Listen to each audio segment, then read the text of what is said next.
The engines on the island of Sodor love holiday time.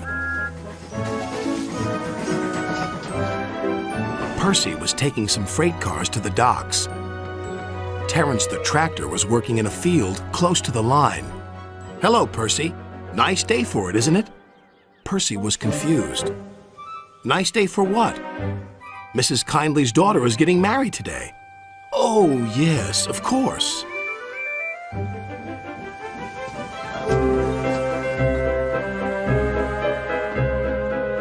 But when Percy saw Mrs. Kyndley, she was standing by her gate waving a red flag.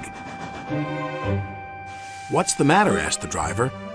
"I've forgotten about the good luck package for the bride." Percy was puzzled. What's a good luck package? It must contain something old, something new, something borrowed, and something blue. Can you help, please? Percy didn't know how, but his driver was determined. "We'll certainly try."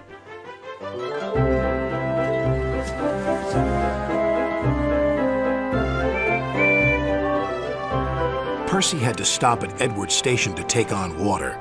"We've got to find a good luck package. Do you know what that is?" "Oh, yes, indeed. Something old, something new, something borrowed, and something blue," Percy cut in.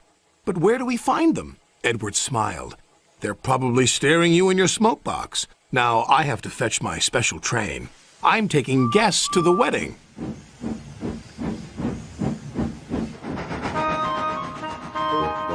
When Percy arrived at the docks, he looked all around him. Suddenly, he saw a freight car.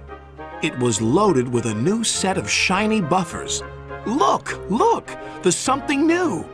"You're quite right, Percy," said his driver. "Those buffers are just the ticket. I'll speak to the foreman." He returned shortly. "Foreman said we can use them and borrow the freight car as well. So that's two things we found. Something borrowed and something new. But what about the other things?" "I'm sure we'll find them too. Now we'd best be on our way."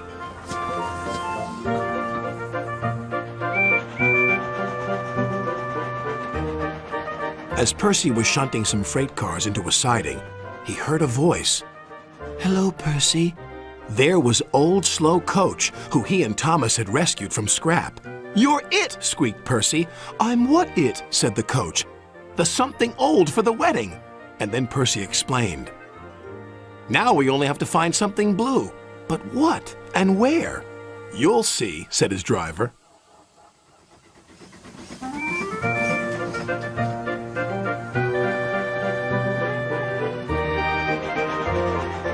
At last, they reached the village, where the wedding was to take place. Ahead was an old engine shed. "What do you think of this, Percy?" laughed his driver. "Well, bust my boiler, Thomas! What are you doing here?" "I'm the something blue," replied Thomas. "Now, Percy," said his driver, "Mrs. Kyndley's chosen you to be her special guest."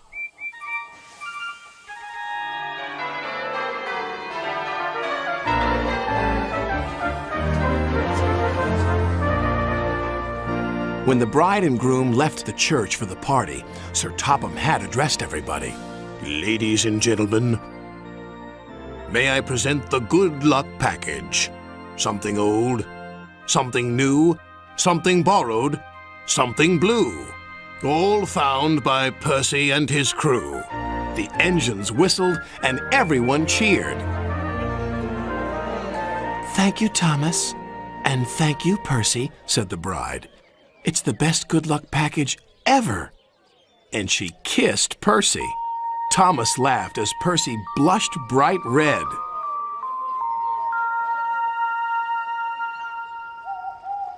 "I love weddings," sighed Percy that night.